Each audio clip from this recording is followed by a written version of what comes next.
Hello everyone, welcome to Textbook Super Coaching and today we are going to talk about the monetary policy. जी हाँ, 8th of August monetary policy का announcement किया गया। 6th of August से monetary policy committee की meeting की शुरुआत हुई थी और उस मीटिंग के कंक्लूजन को आज आरबीआई गवर्नर के द्वारा अनाउंस किया गया।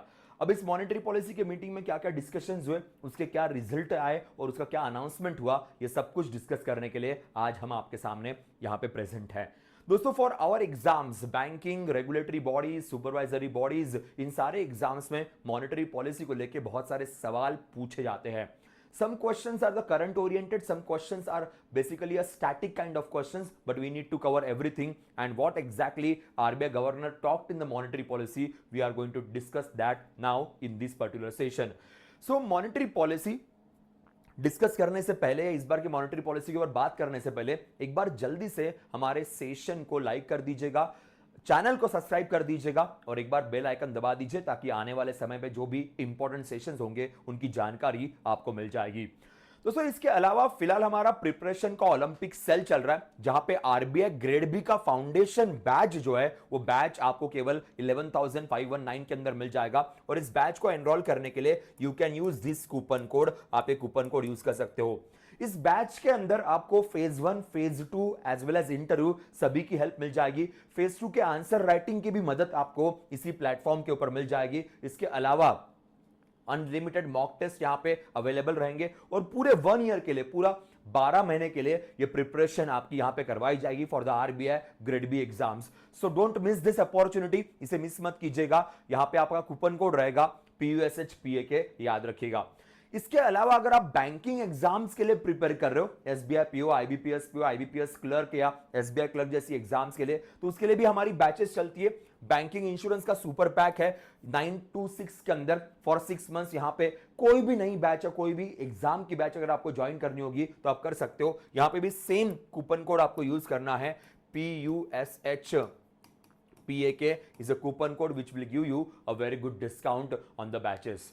तो अभी शुरू करते हैं, अभी स्टार्ट करते हैं हमारे आज के सेशन को और जहां पे सबसे पहले बात करेंगे कि रेपो रेट जो है उसे वापस एक बार अनचेंज रखा गया है for the 9th time consecutively, 9वीं बार कंजिकेटिवली हमारे देश का जो पॉलिसी रेट जिसे हम लोग कहते हैं, policy rate is repo rate, उसे हमने अनचेंज रखा है।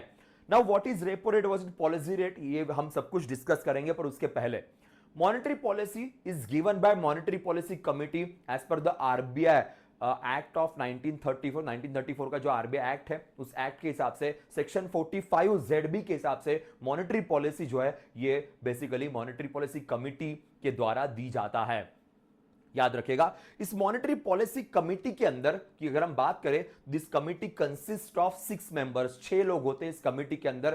3 लोग आरबीआई की तरफ से आते हैं और 3 लोग ये गवर्नमेंट ऑफ इंडिया को रिप्रेजेंट करते हैं। सो ये जो 6 लोगों का कमिटी है, इसको क्रिएट करने का रिकमेंडेशन ये उर्जित पटेल साहब ने दिया था। इनके रिकमेंडेशन के बाद हमने इस कंसेप्ट को हमारे देश में इंप्लीमेंटेशन किया। इस बार की जो मॉनेटरी पॉलिसी कमेटी की मीटिंग है और जो अनाउंसमेंट है वो एग्जैक्टली 50वां अनाउंसमेंट है after the creation of monetary policy committee. तो कमेटी के बनने के बाद ये एग्जैक्टली 50वां अनाउंसमेंट है जो रिसेंटली दिया गया। उर्जित पटेल कमेटी ने एक और रिकमेंडेशन दिया था कि जब मॉनेटरी पॉलिसी कमेटी अपना रिपोर्ट देगी तो उस रिपोर्ट के टाइम पे उनका एक टारगेट होगा and that target should be 4% ±2% inflation with respect to GDP. तो देश का जो भी जीडीपी है उस जीडीपी का 4% ±2% ये देश का इन्फ्लेशन होना चाहिए। इसी माइंडसेट के साथ, इसी आइडिया के साथ हमारे देश का इन्फ्लेशन या हमारे देश का डेटा मेंशन करना चाहिए, ये मेंशन किया गया था। इसके अलावा सीपीआई को हम लोग अपना हेडलाइन इन्फ्लेशन मानते हैं, यह भी इसी कमेटी का रिकमेंडेशन था। तो इन्हीं सारे रिकमेंडेशंस को फॉलो करते हुए ये मॉनेटरी पॉलिसी कमेटी का मीटिंग हर 2 महीने के बाद होता है। कंपलसरी नहीं है, साल में वैसे मिनिमम 4 बार मॉनेटरी पॉलिसी आनी चाहिए। जरूरत पड़ी तो एवरी मंथ भी मॉनेटरी पॉलिसी आ सकती है, पर यूजुअली नॉर्मल कंडीशन में हर 2 महीने के बाद मॉनेटरी पॉलिसी दी जाती है। जून में आई थी last time, now this August and अभी अक्टूबर में ये मॉनेटरी पॉलिसी दी जाएगी। जैसे मैंने कहा, इस बार की monetary policy was the 50th monetary policy. Main purpose monetary policy का यह होता है कि प्राइस स्टेबिलिटी को मेंटेन किया जाए, देश के ग्रोथ की तरफ ध्यान रखा जाए। That is one of the major objectives of the monetary policy. और इन ऑब्जेक्टिव्स को अचीव करने के लिए there are multiple tools. Quantitative as well as qualitative, ऐसे अलग अलग टूल्स होते हैं। क्वांटिटेटिव टूल्स के अंदर हम लोग बात करते हैं CRR, SLR, reserve ratios, bank rate की बात होती है, ओपन मार्केट ऑपरेशन हमारे पास है, इसके अलावा लिक्विडिटी एडजस्टमेंट फैसिलिटी है, और इसी लिक्विडिटी एडजस्टमेंट फैसिलिटी के अंदर हमारे पास repo, SDF, MSF, reverse repo, ये कंसेप्ट आते हैं। Now repo rate is also called as a policy rate because it is a सबसे main important rate repo rate होता है। रेपो रेट का मीनिंग है the rate at which banks borrows money from RBI for short term. जब bank RBI से short term के लिए पैसा बोरो करती है बाय कीपिंग सम कोलैटरल्स, तो उसको हम लोग नॉर्मली रेपो रेट कहते हैं। और रेपो रेट में अगर कोई भी बदलाव हुए तो उससे शॉर्ट टर्म में मनी फ्लो में काफी बदलाव देखने को मिलते हैं इकोनॉमी के अंदर। And inflation being a short term phenomenon, repo rate के साथ उसे लिंक किया गया है, तो इसलिए मॉनेटरी पॉलिसी का पॉलिसी रेट एक जमाने में बैंक रेट को कहते थे, पर अभी हम लोग रेपो रेट को कहते हैं, being a short term policy and which impacted wonderfully on the economy. Now from the last 9 policies, RBI decided not to change the repo rate. The reason behind it that recently inflation, specially food inflation, ये काफी increase हुआ। 5.1% inflation cross कर गया। हमारा major focus होता है 4% plus minus 2%, but due to food prices inflation went above 5%, and that's why RBI monetary policy committee decided not to change the repo rate. The 4 members from the monetary policy, they were in the favor of not to change, but the 2 members like last time said कि 0.25 से कम कर देते हैं। But RBI governor का statement हमेशा से same रहा है कि हमारा inflation targeting is the main focus right now. अगर वो हमने अचीव कर लिया तो फिर बाकी चीजें ऑटोमेटिकली अचीव हो जाएगी, and that's why monetary policy committee decided not to change it. So वही चीजें जो इसमें मेन पॉइंटर्स वही है कि पॉलिसी रेट, जिसको हम लिक्विडिटी एडजस्टमेंट फैसिलिटी के अंदर रेपो रेट कहते हैं, वो अनचेंज है 6.50 के ऊपर। अगर वो अनचेंज है तो एसडीएफ स्टैंडिंग डिपॉजिट फैसिलिटी ये भी अनचेंज रहेगी 6.25 के ऊपर, और एमएसएफ और बैंक रेट ये भी अनचेंज रहेगा 6.75 पर। वाई सो, ऐसा क्यों?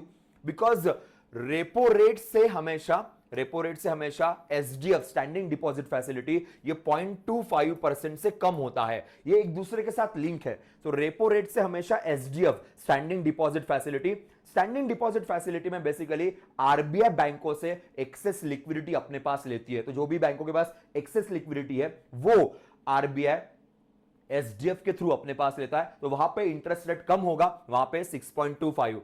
एमएसएफ मार्जिनल स्टैंडिंग फैसिलिटी, अगर बैंकों के पास गिरवी रखने के लिए कुछ नहीं है जिसके थ्रू वो रेपो में लोन लेते हैं, तो फिर वो एसएलआर सिक्योरिटीज में से गिरवी रख के लोन ले सकते हैं, और ऐसे लोन को एमएसएफ कहा जाता है, मार्जिनल स्टैंडिंग फैसिलिटी कहा जाता है। और मार्जिनल स्टैंडिंग फैसिलिटी ये रेपो रेट से हमेशा 0.25% ज्यादा रहेगा, तो इसलिए ये 6.75 है के, एंड एसडीएफ 6.25 है, रेपो 6.50 है। और एमएसएफ और बैंक रेट ये एक दूसरे से लिंक है, जितना एमएसएफ रहेगा उतना ही एग्जैक्टली बैंक रेट रहेगा, तो ये रेट सारे एक दूसरे से साथ लिंक होते हैं। इसलिए अगर रेपो रेट अनचेंज है तो बाकी भी सारे रेट्स जो है ये अनचेंज रहेंगे, SDF, MSF as well as bank rate. Now यहां पे एक और बात है जिसके ऊपर एग्जाम में सवाल पूछते हैं, the focus of the monetary policy committee was withdrawal of accommodation. Withdrawal of accommodation का मतलब यह होता है कि इन्फ्लेशन के जो सिनारियो है उसके साथ लिंक करते हुए हम लोग काम करेंगे। तो भले हमने रेपो रेट अनचेंज रखा होगा, स्टिल जो मार्केट में इन्फ्लेशन है उसे रिड्यूस करने के लिए, उसे कम करने के लिए सारे एफर्ट्स लिए जाएंगे, ताकि प्राइस स्टेबिलिटी भी अच्छी हो और देश की ग्रोथ भी हो सके। और इन सब के लिए टारगेट मैंने आपको पहले ही बताया था, 4% प्लस माइनस 2% ये हमारा टारगेट है। प्लस माइनस 2% का हमारा बैंड है, जिस बैंड के अंदर हम लोग काम करते हैं, दैट मींस 2% से लेके 6% के बैंड में, पर हमारा मेजर फोकस होगा कि दैट इट शुड बी 4%, ये होना चाहिए। अब जो मॉनेटरी पॉलिसी की कमिटी है उस कमिटी में 6 मेंबर्स होते हैं, उसमें से डॉक्टर शशांका भिड़े जो गवर्नमेंट ऑफ इंडिया को रिप्रेजेंट करते हैं, then Rajiv Ranjan, doctor Michael Debpatra and doctor Shaktikanta Das, ये तीनों आरबीआई को रिप्रेजेंट करते। इन चारों का स्टेटमेंट यह था कि पॉलिसी रेट अनचेंज रखा जाए 6.50 पे। इसके अलावा अशीमा गोयल एंड जयंत वर्मा सर, ये दोनों जो है ये गवर्नमेंट को रिप्रेजेंट करते हैं। इनका कहना है कि रेपो रेट को 2.25 या 25 बेसिस पॉइंट से कम किया जाए। लास्ट टाइम भी इन्हीं दोनों का कहना था कि रेपो रेट को 0.25% से या 25 बेसिस पॉइंट से कम किया जाए। अभी भी उनका वही सेम स्टेटमेंट है, पर 4 लोग ये फेवर में थे अनचेंज के लिए। तो मॉनेटरी पॉलिसी कमेटी में वोटिंग होती है, जिसके वोट ज्यादा उस हिसाब से डिसीजन लिया जाता है। अगर सपोज शशांक का भिड़े साहब भी यही पॉइंट मेंशन करते तो टाई हो जाता, बिकॉज 3 लोग एक फेवर में, 3 लोग अनादर फेवर में। तो उस सिचुएशन में मॉनेटरी पॉलिसी कमेटी के चेयरपर्सन जो आरबीआई गवर्नर है, वो वापस एक बार वोट कर सकते हैं, उनको वापस एक बार वोट करने का परमिशन होता है। तो उस हिसाब से डिसीजन लिया जाता है। नाउ नेक्स्ट मीटिंग जो होगी वो 7th ऑफ अक्टूबर से लेके 9th ऑफ अक्टूबर तक रहेगी। मींस 9th ऑफ अक्टूबर को मॉनेटरी पॉलिसी का अनाउंसमेंट किया जाएगा। तो ये भी एक पॉइंट मेंशन किया गया। इस बार के मॉनेटरी पॉलिसी के डिटेल मिनट्स, जो मीटिंग के मिनट्स होते हैं, वो 22 अगस्त को दिए जाएंगे। ये भी मेंशन किया गया है बाय द आरबीआई गवर्नर। अब हमने देख लिया रेपो रेट अनचेंज है, एसडीएफ अनचेंज है, सब कुछ अनचेंज है। रीजन उसके पीछे है फूड इन्फ्लेशन। अब आरबीआई इस मॉनेटरी पॉलिसी में इन्फ्लेशन क्या होगा फ्यूचर में और जीडीपी क्या होगा फ्यूचर में, इसकी भी बात करती है। So according to the RBI, the projected inflation will be 4.5% for 25। ये आरबीआई गवर्नर का स्टेटमेंट है कि प्रोजेक्टेड इन्फ्लेशन हमारा 4.5% रहेगा for 25। As well as GDP की बात करेंगे, so it will be 7.2% for the financial year 25। ये भी आरबीआई गवर्नर साहब ने अपने इस प्रेजेंटेशन में, अपने इस प्रेस कॉन्फ्रेंस में मेंशन किया है। तो सेम चीज यहां पे है। अब ये जब भी मॉनेटरी पॉलिसी आती है, उस मॉनेटरी पॉलिसी के स्पीच के सेकंड हाफ में आरबीआई गवर्नर हमेशा कुछ और अनाउंसमेंट्स भी करते हैं। ये अनाउंसमेंट्स 2 पार्ट में डिवाइडेड रहते हैं। एक होता है रेगुलेशन वाइज अनाउंसमेंट और दूसरा होता है पेमेंट सिस्टम वाइज अनाउंसमेंट। सो रेगुलेशन और पेमेंट सिस्टम के हिसाब से आरबीआई गवर्नर हमेशा अनाउंसमेंट्स करते हैं प्रेस कॉन्फ्रेंस के एंड में। अब रेगुलेशन को लेकर 2 अनाउंसमेंट्स की गई, पहले उसके ऊपर बात करते हैं। पहली अनाउंसमेंट है public repository for digital lending apps. Digital lending apps जो ऑनलाइन तरीके से आजकल बहुत सारे ऐप काम करते हैं, जो लोन प्रोवाइड करने के लिए काम करते हैं। इन एप्स के द्वारा कई बार नियम फॉलो नहीं होते हैं, कस्टमर के साथ फ्रॉड करवाए जाते हैं, बहुत सारी फेक सेलिंग की जाती है या फिर ऐसी ओवर इन्फ्लेटेड सेलिंग की जाती है, रॉन्ग तरीके से प्रोडक्ट्स को सेल करते हैं। तो इन सबको रोकने के लिए, इन सबके ऊपर कंट्रोल लाने के लिए आरबीआई का यह कहना है कि रिपोजिटरी, पब्लिक रिपोजिटरी बनाई जाए डिजिटल लेंडिंग एप्स के लिए। तो जितनी भी डिजिटल लेंडिंग ऐप है उनकी रिपोजिटरी होगी, सारा डेटा सेव रहेगा और वो आरबीआई के वेबसाइट के साथ लिंक होगा ताकि लोग भी उसे क्रॉस चेक कर सके। So to increase the transparency, to increase the trustworthiness of the digital lending app, RBI announce कि पब्लिक रिपोजिटरी को बहुत जल्दी लाया जाएगा या उसे इंप्लीमेंट किया जाएगा।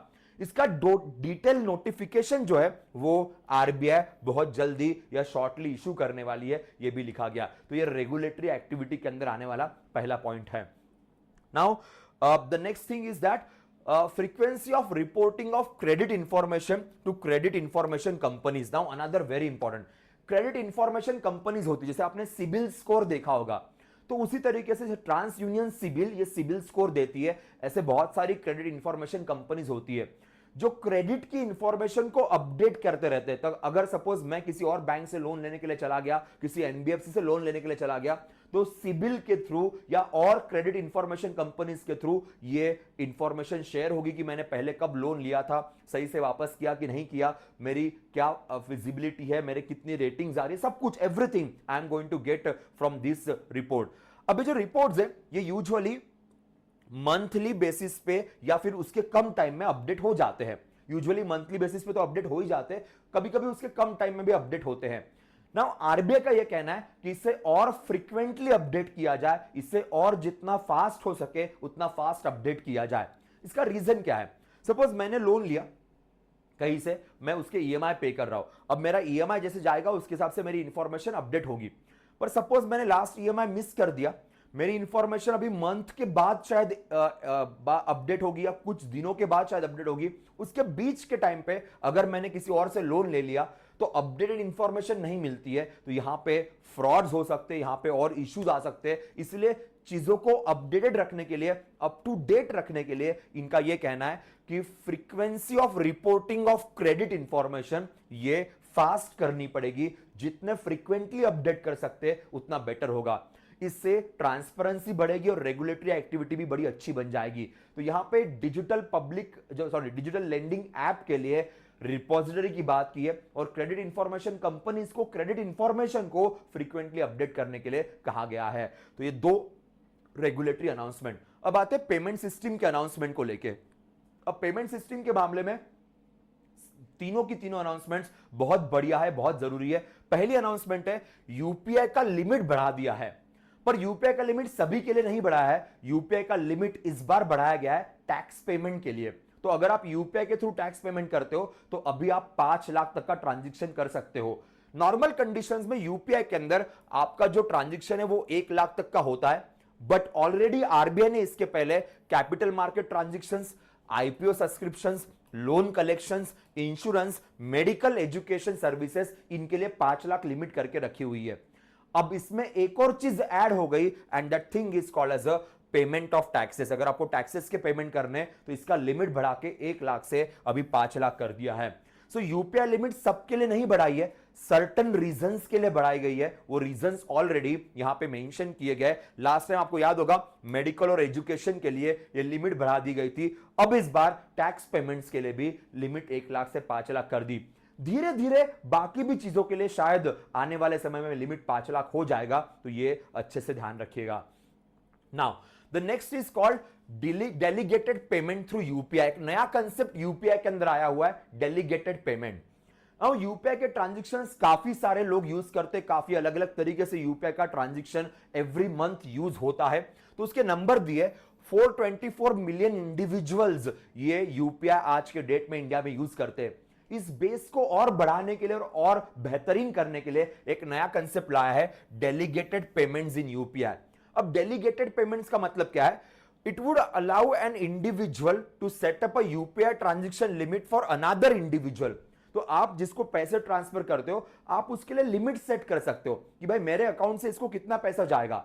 There will be a limit. So उस लिमिटेशन के हिसाब से आप ट्रांजैक्शंस कर पाओगे, उस लिमिटेशन के हिसाब से आप ट्रांजैक्शंस को फोकस में रख पाओगे। तो यही पॉइंट यहां पे मेंशन किया गया है, बहुत इंपॉर्टेंट है क्योंकि मल्टीपल ट्रांजैक्शंस होते हैं। तो आपका जो लिमिट है, सपोज 1 लाख का आपका लिमिट है, उस 1 लाख के लिमिट को ध्यान में रखते हुए आपके ट्रांजैक्शंस कंट्रोल में रहेंगे और चीजें सही तरीके से इंप्लीमेंटेबल रहेगी। तो डेलीगेटेड पेमेंट इस कंसेप्ट को इंट्रोड्यूस किया गया है। ठीक है, this product is expected to add to the reach and usage of the digital payment across the country. तो ये भी एक पॉइंट यहां पे लिखा गया है। अब दूसरा, continuous clearing of cheque under the cheque truncation system. Cheque truncation system ये हमारे देश के अंदर काम करती है। आरबी बर्मन कमिटी ने इसका रिकमेंडेशन दिया था और उसके बाद एनपीसीआई ने चेक ट्रंकेशन सिस्टम लाई है। चेक ट्रंकेशन सिस्टम जो चेक क्लियरिंग की प्रोसेस है उसे छोटा कर देता है, कम कर देता है और जल्दी जल्दी चेक क्लियर होते हैं। फिर भी आज हमारे देश में मिनिमम 2 दिन, मिनिमम 2 वर्किंग डेज चाहिए चेक को क्लियर करने के लिए। तो क्लियरिंग साइकिल जो है वो 2 दिन की अभी भी हमारे देश के अंदर है। एक टाइम था 15 दिन, 1 वीक, 3 डेज, अभी 2 डेज पे आ गया। अब आरबीआई कहता है कि इसे और थोड़ा फास्ट किया जाए। सो आरबीआई का रिकमेंडेशन ये है, the clearing cycle will reduce from the present T+1 days to a few hours. So जो हमारे पास अभी 2 वर्किंग डेज वाला सीन है उससे भी कम में, केवल विद इन आवर्स अभी चेक क्लियर किए जाएंगे, ऐसा आरबीआई का स्टेटमेंट है। A check clearing and reduce the settlement risk for participants, and to enhance the customer experience, it is proposed to transition the CTS from the current approach of batch processing to continuous clearing with on realization of settlement। अभी क्या होता है, batch process होती है कि 2 घंटे में कितने चेक आए, 5 घंटे में कितने चेक आए, या फर्स्ट हाफ में कितने चेक आए, सेकंड हाफ में कितने चेक आए। अभी वो बैच प्रोसेसिंग बंद कर दीजिए, जैसी चेक आया क्लियर करो, जैसी चेक आया क्लियर करो। तो एक्सपीरियंस को और स्ट्रॉन्ग करने के लिए और चीजों को फास्ट फॉरवर्ड करने के लिए यह अनाउंसमेंट हमारी आरबीआई के द्वारा किया गया है। तो पेमेंट एंड सेटलमेंट के एंगल में यह अनाउंसमेंट आरबीआई की है। तो जब भी मॉनेटरी पॉलिसी आती है, सिर्फ रेपो रेट कितना चेंज हुआ या अनचेंज हुआ, इसके अलावा बाकी भी चीजें जो हमारे लिए बहुत इंपॉर्टेंट होती है, आरबीआई के इंपॉर्टेंट अनाउंसमेंट्स यहां पे होते हैं जहां पे फोकस रखना बहुत जरूरी है। एक बात याद रखो, अगर आज के डेट में एग्जाम क्लियर करनी है तो अपने अंडरस्टैंडिंग को, अपने स्टडी को, अपने अप्रोच को और इंक्रीज करना पड़ेगा, थोड़ा डिटेल में जाना जरूरी रहेगा। तो इसी अप्रोच के साथ ये सेशन हमने आपके लिए लाया था। इसके बारे में और डिटेल जानकारी ऑब्वियसली हम अपने करंट अफेयर्स के सेशन में भी करेंगे, जिसे आप देख सकते हो हमारे चैनल पे। तो yes guys, that's all, will see you in the next session. तब तक के लिए बाय बाय, टेक केयर।